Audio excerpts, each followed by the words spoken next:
नमस्कार दोस्तों, मैं डॉक्टर अनिल कुशवाहा आज आपके लिए पुनः जो चर्चा का विषय हमने लिया है वो लिया है embryonic development of the amphioxus frog and चिक। ये आपके टीजीटी पीजीटी के टॉपिक में बिल्कुल हूबहू रखा हुआ है और चूंकि उसी के क्वेश्चन सॉल्व हो रहे हैं टीजीटी पीजीटी एलटी और जीआईसी, और ये केवीएस एनवीएस में भी इसका हिस्सा उपलब्ध है, तो काफ़ी महत्वपूर्ण हो जाता है आपकी तैयारी के लिए। और यहाँ से लगभग 2 से 3 क्वेश्चन यहाँ से बनते हैं। तो इस तरह से ये जो हिस्सा है ये आपके एम्ब्रियोनिक डेवलपमेंट का ही हिस्सा है।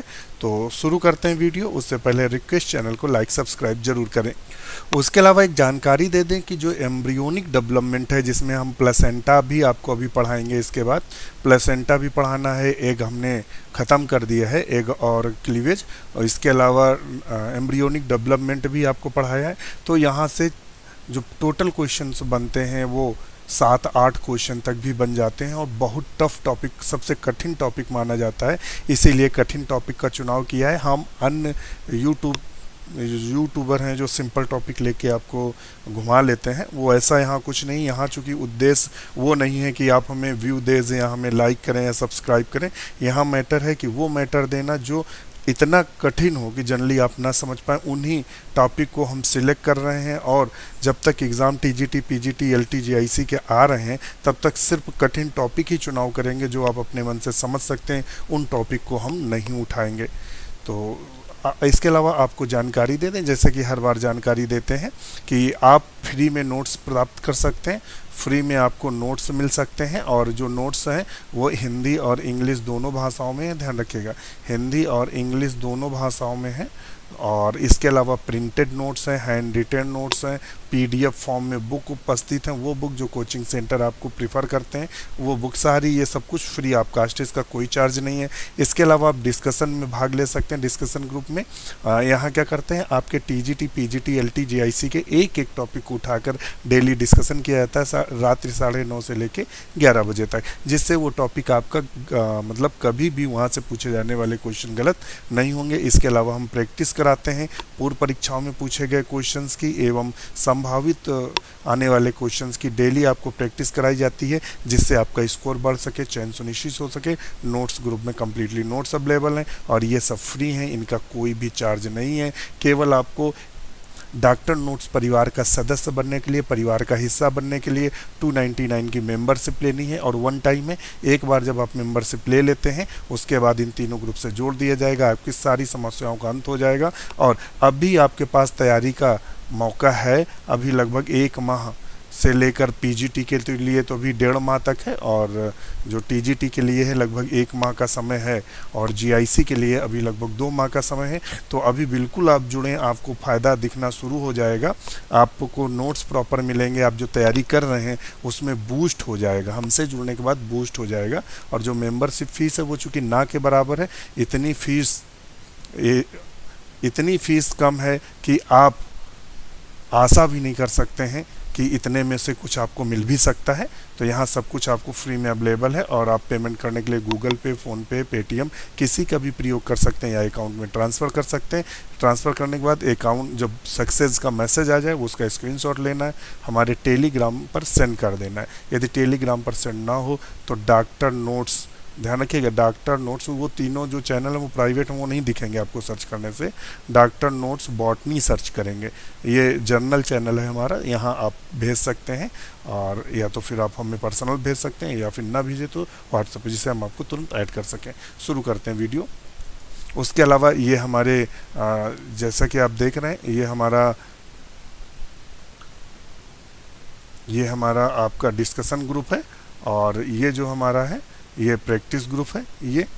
ये देखिए ये प्रैक्टिस ग्रुप है, और ये जो हमारा है ये हमारा नोट्स ग्रुप है जहां 952 फाइल्स पड़ी हैं, और इस तरह आपको पीडीएफ में सारी फाइल्स अवेलेबल होंगी। इसके अलावा इस तरह का हम प्रैक्टिस सेट उपलब्ध कराते हैं आपको, इस तरह का प्रैक्टिस सेट जिसे आपको सॉल्व करना रहता है। शुरू कर तो यहाँ जो क्वेश्चन उसने पूछा है, यहाँ जो हमने कहा था काफ़ी इम्पॉर्टेंट है। तो ये देखिएगा, क्वेश्चन पूछा है द ऊ site of the Branchiostoma are said to be. तो ब्रैंकियोस्टोमा में किस प्रकार का ऊसाइट देखने को मिलता है? तो यहाँ 3 तरह की कंडीशंस देखने को मिलती हैं। ध्यान रखिएगा 3 शब्द यूज़ होते हैं और तीनों शब्द का मतलब समझ लीजिएगा। एक एलिसाइथल, एलिसाइथल, एक यूज होता है माइक्रो लिसाइथल, लिसाइथल, और एक होता है ओलिगो रिसाइथल।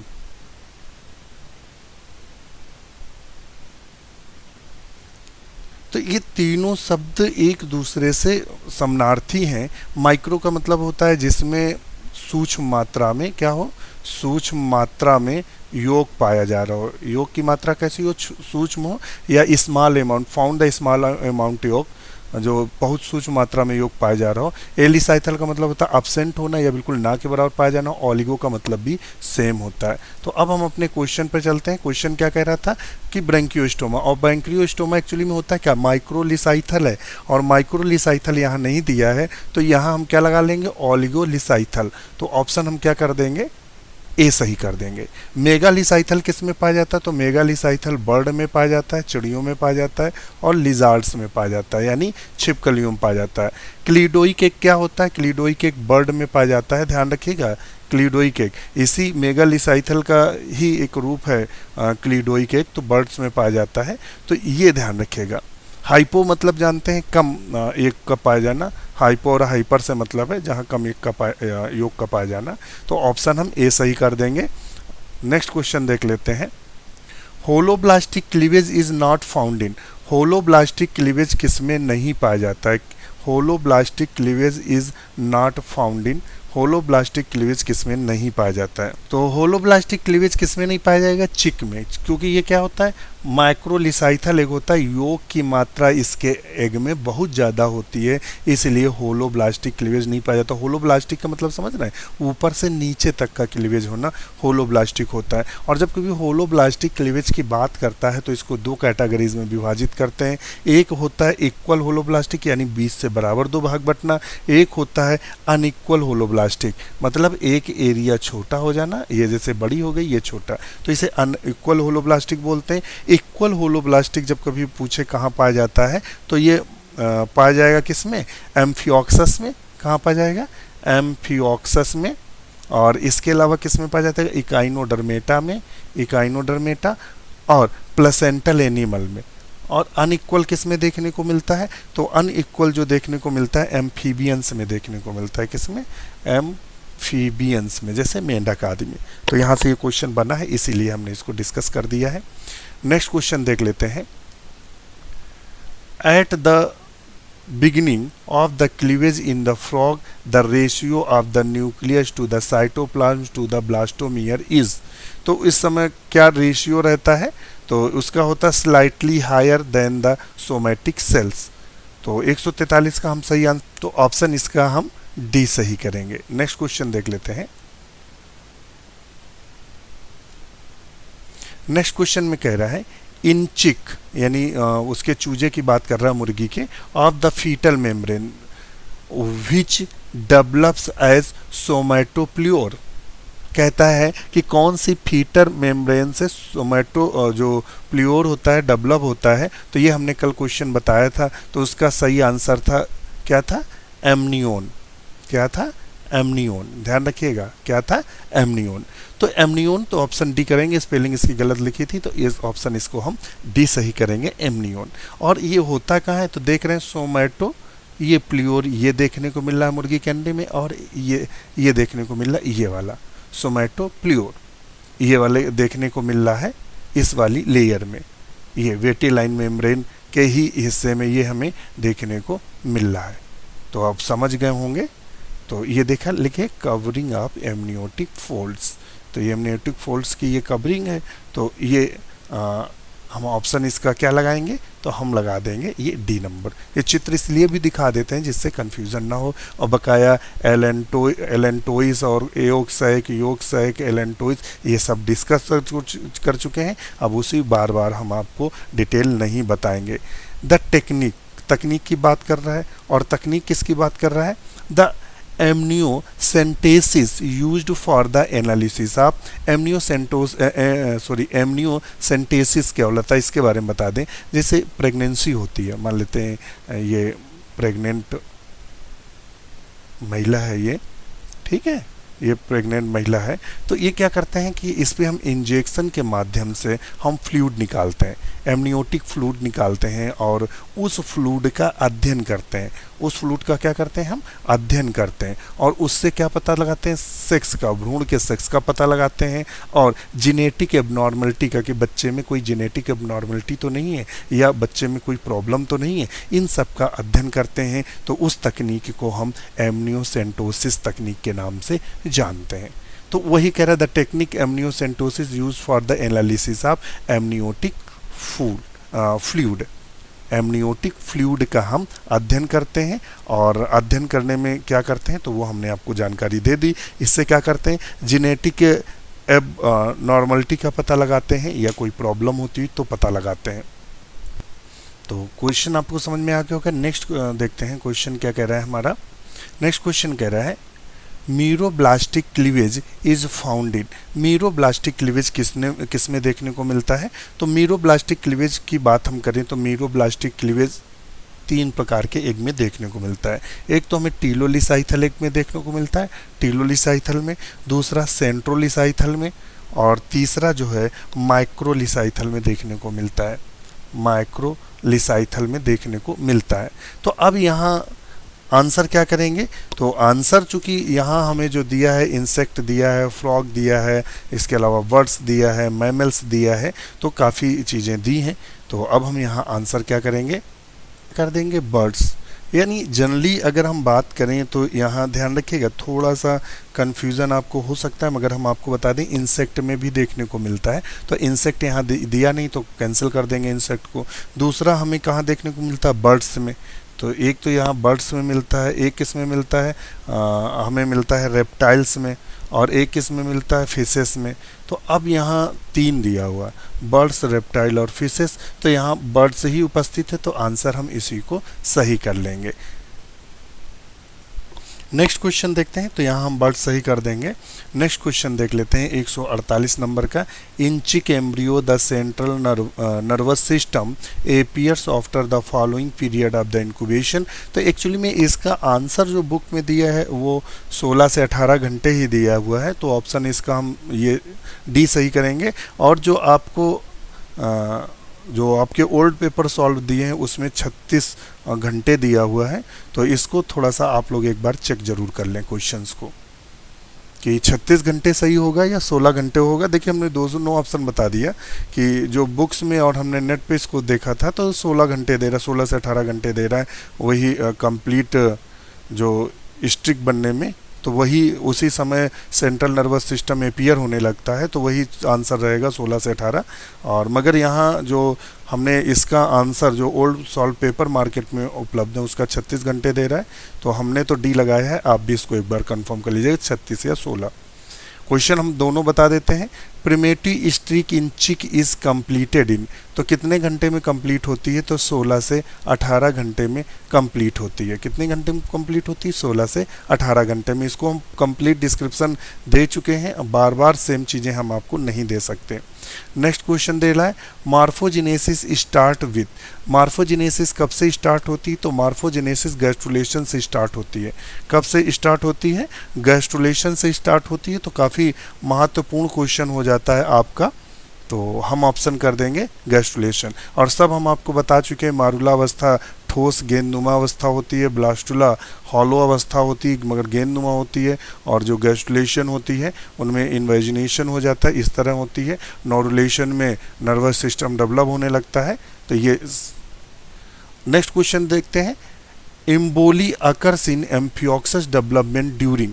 एम्फियोक्सस के वर्धन में अंतर्वलन क्रिया किसके मध्य होती है, तो अंतर्वलन क्रिया किसके मध्य होती है, तो 152 का हम सही आंसर क्या करेंगे, तो ये वही गैस्ट्रुलेशन के समय होती है। कब होती है, गैस्ट्रुलेशन। क्लीवेज माने क्या होता है, विभाजन होना, विदलन होना, जो कि हम इससे पहले डिस्कस कर चुके हैं। ब्लास्टुलेशन का मतलब होता है ब्लास्टुला का बनना, गैस्ट्रुलेशन का मतलब होता है गैस्ट्रुला का बनना, और ऑर्गेनोजेनेसिस का मतलब होता है अंगों का बनना। किसका बनना, अंगों का बनना। ध्यान रखिएगा। तो ये आपको डिस्क्रिप्शन है और सारा डिस्क्रिप्शन ऑलरेडी देख चुके हैं आप। इसके हमारी जो प्लेलिस्ट बनी हुई है एम्ब्रियोलॉजी एंड थ्योरी के नाम से बनी है, वहाँ आप इसको देख सकते हैं। नेक्स्ट क्वेश्चन दे रहा है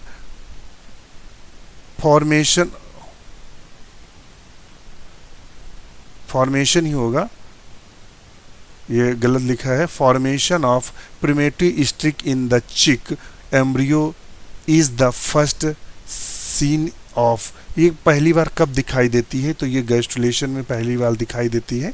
तो 153 का जो सही आंसर करेंगे वो हम क्या करेंगे, तो आपके सामने है और सेम टू सेम करेंगे गैस्ट्रुलेशन। गैस्ट्रुलेशन बहुत महत्वपूर्ण प्रक्रिया होती है और हम डिस्कस कर चुके हैं। नेक्स्ट क्वेश्चन है the number of spermatozoa produced from a single primary spermatocyte in the frog is, तो कितने बनेंगे, तो प्राइमरी है, ध्यान रखिएगा, प्राइमरी स्पर्मेटोसाइट से स्पर्मेटोजोआ कितने बनेंगे, तो 4 बनेंगे। कितने बनेंगे, 4। तो 155 का सही आंसर क्या कर देंगे, बी। चूंकि इसका अगर चित्र देखेंगे तो हम आपको चित्र भी दिखा दें, क्योंकि इसको हमने आपके लिए रखा था, आज इसको आपको समझाना था हमें। देखते हैं, आपको इसको हमें समझाना है। तो ये चित्र हमने इसको पहले आपको बना के भी दिखाया था। तो ये देखिए स्पर्मेटोगोनिया है, क्या है, स्पर्मेटोगोनिया। तो स्पर्मेटोगोनिया कैसे होती है, डिप्लॉयड होती, फिर माइटोसिस होता है, तो स्पर्मेटोगोनिया है, माइटोसिस हुआ तो डिप्लॉयड सेल्स बनी।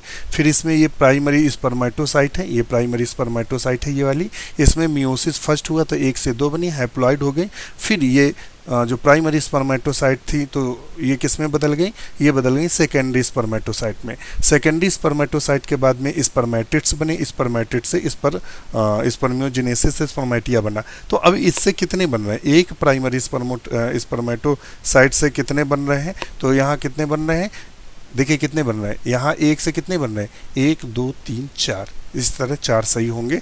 तो आपको हमने जानकारी। नेक्स्ट क्वेश्चन देख रहे हैं, कह रहा है जो प्रोटीन योग होता है वो egg are found in, protein yolk किस में देखने को मिलता है, तो देखिए हम अंडा जो खाते हैं, किसका खाते हैं, मुर्गी का अंडा खाते हैं, तो सबसे ज़्यादा प्रोटीन योग यहीं पाया जाता है। और डॉक्टर क्या करता है, प्रोटीन की कमी होती है तो अंडा खाने के लिए बोलते हैं। ये यूपी PCS प्री और में 2009-10 में पूछा गया है क्वेश्चन है।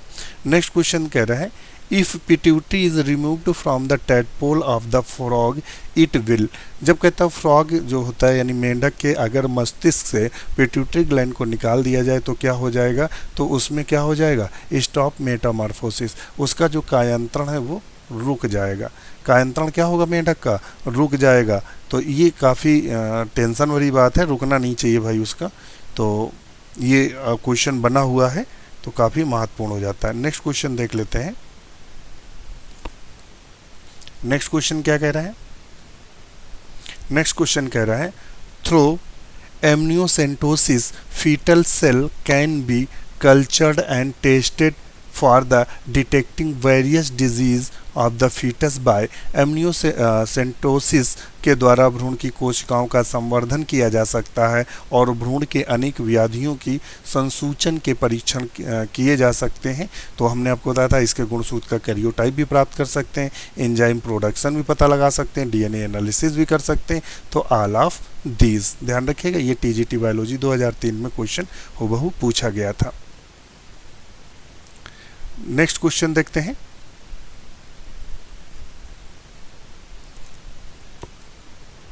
नेक्स्ट क्वेश्चन कह रहा है in chick embryo 4 pairs of somites are formed after, मुर्गे के भ्रूण में 4 जोड़ी मतलब सोमाइट्स बनते हैं, कितने बनते हैं, 4 जोड़ी। तो हमने इसका बताया भी था आपको कि 24 घंटे में कितने बनते हैं, 4 जोड़ी बनते हैं। ये हमने पूरा डाटा आपको दे के रखा था और इसमें कन्फ्यूज़न भी था। आप लोग फटाफट कमेंट्स करने लगते हैं, हम आपसे जब भी बोलते हैं कि इनको आप लोग चेक करो, खासकर ये चीज़ें चेक किया करो कि अगर उस सन का आपने पेपर दिया है या किसी मित्र ने दिया आंसर सीट है तो वहाँ आयोग ने क्या माना है। बहुत कन्फ्यूजन है इस सोमाइट्स में, ध्यान रखिएगा। तो प्रायः 24 घंटे में 4 होते हैं, तो देख लेते हैं 4 बोला हुआ है तो ऑप्शन डी सही कर देंगे। इसके अलावा 3 से 4 होते हैं 24 घंटे में। और 33 घंटे की जब बात करते हैं, 33 घंटे में इतना कन्फ्यूज़न है, किसी बुक में 10 दिया है, किसी में 11 दिया है और किसी में 13 दिया है, ये तीनों आंसर दिए हैं।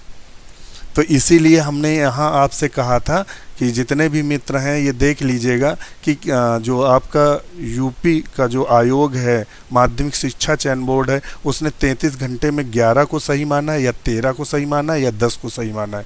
तो ये हम आपको होमवर्क देते हैं, आप लोग मजाक में उसको टाल जाते हैं, अरे भाई ये क्वेश्चन आ गया और आपको हमने आपको ये भी बताया कि इसमें 10 भी पाए जाते हैं, 11 भी पाए जाते हैं, 13, तीनों आंसर बुक में दिए हैं। 10 दिए हैं, 11 दिए हैं, 13 दिए हैं 33 घंटे में।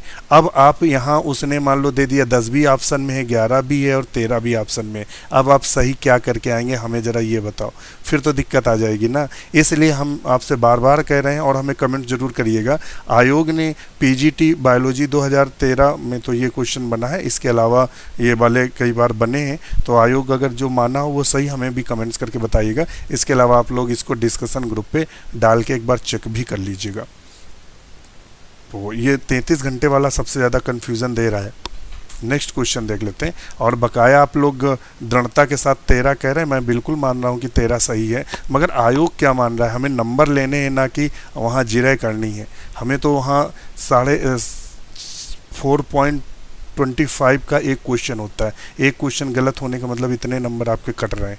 तो एक एक क्वेश्चन आपके लिए महत्वपूर्ण है, इसलिए हम इतना आपके लिए परेशान रहते हैं। तो इसको आप हमें कमेंट्स करके बताइएगा 33 घंटे में आयोग ने क्या माना है। एग ऑफ यूथ, अच्छा इसके अलावा आप ये भी देख लीजिएगा, जो लोग जिनके पास बुक है उसकी घटना चक्र की, घटना चक्र है जिनके पास घटना चक्र, उसमें देख लीजिएगा 33 घंटे में आंसर क्या दिया है, 10 दिया है या 11 दिया है या 13 दिया है। ये हमें कमेंट्स करके ज़रा बताइएगा, ये आपके लिए होमवर्क है। Egg of eutherian mammals, eutherian mammals का जो एग होता है वो कैसा होता है? तो सिंपल सी बात है, कैसा होगा? माइक्रोलिसाइथल। ये तो हम पहले बता चुके हैं, जीआईसी बायोलॉजी में ये क्वेश्चन बना है। नेक्स्ट क्वेश्चन देख लेते हैं।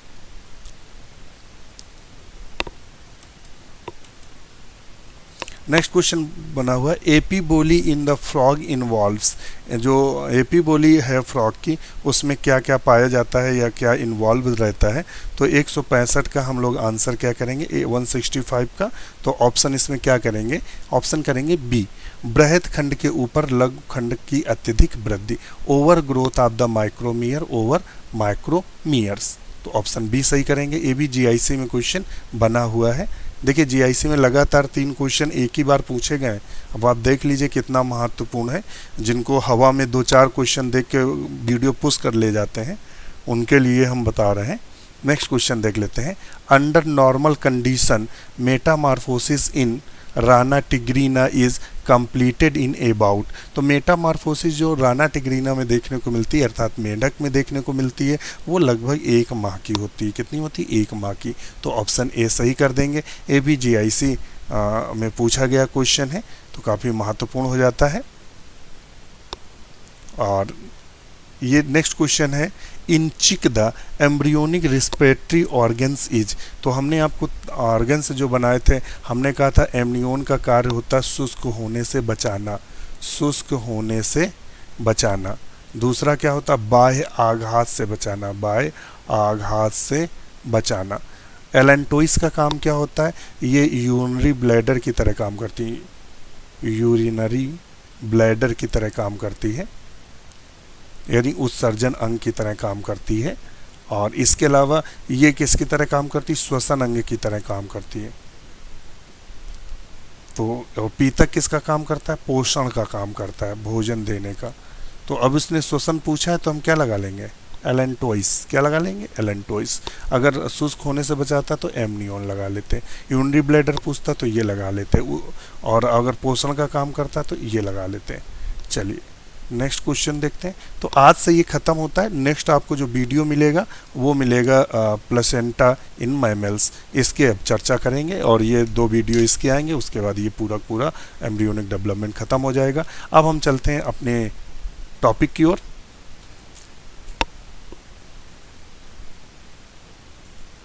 तो हम बात करने जा रहे हैं गैमेटोजेनेसिस की। यहाँ हम आपको बता चुके हैं वैसे गैमेटोजेनेसिस, मगर यहाँ फिर से समझ लीजिएगा गैमेटोजेनेसिस। यहाँ से खूब क्वेश्चन बनते हैं और उन्हीं बने हुए क्वेश्चंस की हम चर्चा कर लेंगे।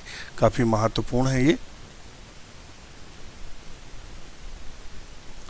जब हम गैमेटोजेनेसिस की, चूँकि ये नोट्स आपको उपलब्ध करा रहे हैं, तो गैमेटोजेनेसिस में क्या होता है, it is the formation of gametes. इसका मतलब क्या होता है, it is the formation of gametes in the gonads. Gonads से गैमीट्स की बनने की क्रिया को गैमेटोजेनेसिस कहते हैं। यानी टेस्टीज और ओवरी, टेस्टीज और ओवरी से, यानी ओवरी से ओवम और टेस्टीज से स्पर्म बनने की क्रिया को हम गैमेटोजेनेसिस के नाम से जानते हैं। यानी गैमेट बनने की क्रिया गैमेटोजेनेसिस दो प्रकार की होती है, स्पर्मेटोजेनेसिस जिसमें हम स्पर्म बनते हैं, दूसरा होता है oogenesis जिसे में ओवम बनते हैं। तो अब ये क्वेश्चन यहाँ से बनता है कि ओवम बनने की क्रिया को क्या बोलते हैं, तो oogenesis, स्पर्म बनने की क्रिया को क्या कहते हैं, तो स्पर्मेटोजेनेसिस। तो ध्यान रखिएगा। अब चलते हैं इसके आगे का पॉइंट्स देखते हैं।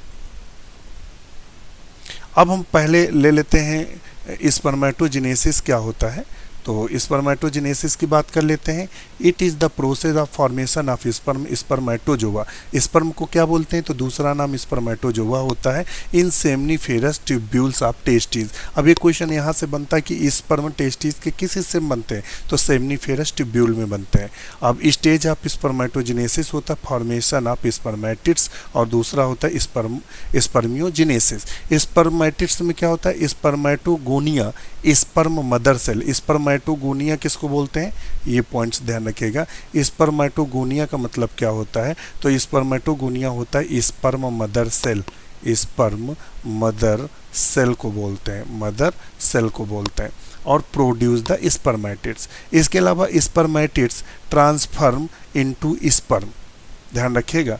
तो ये हो गया स्पर्मेटोजेनेसिस। अब चलते हैं नेक्स्ट पॉइंट की ओर, देखते हैं और क्या है। ये हमने चूंकि एक दिन जो पहले हमने इसको समझाया था तो पूरा आपको इसको विधिवत हमने समझा दिया था, फिर भी यहाँ देख लेते हैं। और भी थोड़ी देर पहले भी इसको हमने बता दिया था कि ये स्पर्म है और स्पर्म कहाँ बनता है, ये टेस्टीज में बनता है। अब हम यहाँ देख लेते हैं, ये सेमनीफेरस ट्यूब्यूल है, इस तरह यहाँ स्पर्म बनते हैं।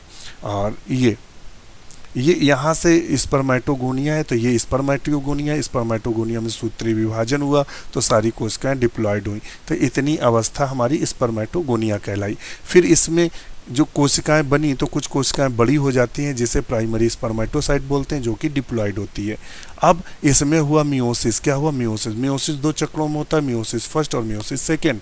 तो मियोसिस जो फर्स्ट हुआ, तो देखिए इसमें मियोसिस फर्स्ट हुआ तो एक से दो कोशिकाएं बनी और हैप्लॉइड हो गई, अर्थात यहाँ ये कैसी हो गई, यन हो गई, हैप्लॉइड। इसको बोलते हैं सेकेंडरी स्पर्मेटोसाइट। सेकेंडरी स्पर्मेटोसाइट में सेकेंड मियोसिस हुआ तो एक से दो फिर बनी, फिर इससे दो बनी, तो इस प्रकार कितनी बन गई, 4। अब यहाँ से अगर क्वेश्चन पूछ दे सेकेंडरी स्पर्मेटोसाइट से कितने स्पर्मेटिड्स या स्पर्मेटोजोवा या स्पर्म बनते हैं, तो 2 बनते हैं। एक से कितने बन रहे हैं, 2। और अगर आपसे पूछ दे प्राइमरी स्पर्मेटोसाइट से कितने बनते हैं, तो एक से कितने बन रहे हैं, 4, तो लिख देंगे 4। तो यहाँ आंसर 4 करेंगे, यहाँ आंसर 2 करेंगे। और क्वेश्चन चूंकि 2 से 3 बार बना इसलिए ज़्यादा महत्वपूर्ण हो जाता है।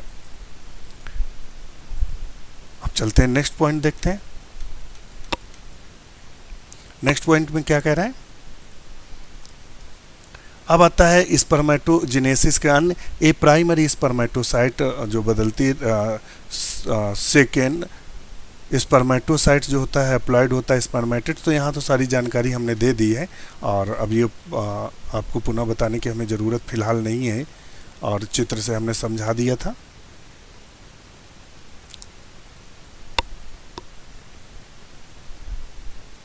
ये यहाँ थोड़ा सा डाटा देख लीजिए, यहाँ का डाटा इम्पॉर्टेंट है। गैमेटोजेनेसिस की जब बात कर रहे थे, role of hormones in the spermatogenesis, कौन सा हार्मोन्स गैमेटोजेनेसिस में मदद करते हैं, तो हाइपोथैलेमस से एक हार्मोन निकलता है, सीक्रेट GnRH हार्मोन निकलता है, एक्ट ऑन पिट्यूटरी। ये हार्मोन जो हाइपोथैलेमस से निकलता है ये पिट्यूटरी ग्लैंड पे एक्टिविटी करता है या पिट्यूटरी ग्लैंड को सक्रिय करता है। वहाँ से 2 हार्मोन सक्रिय होते हैं, गोनाडोट्रोपिन हार्मोन सक्रिय होते हैं। एक का नाम होता है ल्यूटिनाइजिंग हार्मोन, दूसरे का नाम होता है फॉलिकल स्टिमुलेटिंग हार्मोन। तो ल्यूटिनाइजिंग जो हार्मोन्स होता है वो किस पर काम करता है, तो लीडिंग सेल पर काम करता है। किस पर काम करता है, लीडिंग सेल पर। और क्या करता है, सिक्रीट्स करता है। लीडिंग सेल पर जब काम करता है ल्यूटिनाइजिंग हार्मोन तो लीडिंग सेल एंड्रोजन का स्रावण करती है, और ये एंड्रोजन क्या करता है, स्टूमुलेट द स्पर्मेटोजेनेसिस, स्पर्म बनने की क्रिया को स्टूमुलेट करता है या प्रेरित करता है। फॉलिकल जो स्टूमुलेटिंग हार्मोन्स होता है, एक्ट ऑन सार्टोली सेल्स। सार्टोली सेल किसका काम करती हैं, तो पोषण देने का काम करती हैं। Stimulate the secretion of factors of the spermatogenesis, ये उन फैक्टर्स को सिक्रीट करता है जो स्पर्मेटोजेनेसिस को प्रेरित करते हैं। तो दोनों का काम लगभग समान है। तो यहाँ से ये क्वेश्चन बने हैं, और ये दोनों ध्यान रखिएगा, ये ALH और ये यहाँ से क्वेश्चन खूब बने हैं। अब चलते हैं नेक्स्ट पॉइंट की ओर। अब हमारी बात जो हो रही है, यहाँ जो बात कर रहे हैं, ये स्पर्मेटोजेनेसिस में अब आता है स्ट्रक्चर ऑफ स्पर्मेटोजोआ, अर्थात स्पर्म के 3 भाग होते हैं। एक होता है हेड, मिडिल पीस और टेल। हेड में क्या होता है, न्यूक्लियस पाया जाता है, ऊपर एक क्रोमोसोम पाया जाता है, एक क्रोमोसोम गोल्जी बॉडी का बना होता है, और जो मिडिल पार्ट होता है इसमें माइटोकांड्रिया पाई जाती है। इसके अलावा ये एक सेंट्रियोल ये पाया जाता है, एक सेंट्रोल ये पाया जाता है। इसको प्रॉक्सिमल सेंट्रियोल बोलते हैं, इसको डिस्टल सेंट्रियोल के नाम से जानते हैं। तो एक मैच्योर जो स्पर्म होता है वो 60 माइक्रो तक का होता है, यानी 0.06 mm लॉन्ग होता है। Sperm involved by the plasma membrane, sorry enveloped है, इन्वलप्ड का मतलब स्पर्म जो घिरा रहता है, प्लाज्मा मेम्ब्रेन से घिरा रहता है। 3 पार्ट्स हैं जो कि हमने आपको बता दिए। तो आज के लिए इतना ही। वीडियो कैसा लगा हमें कमेंट जरूर करिएगा। इसी के साथ नमस्कार।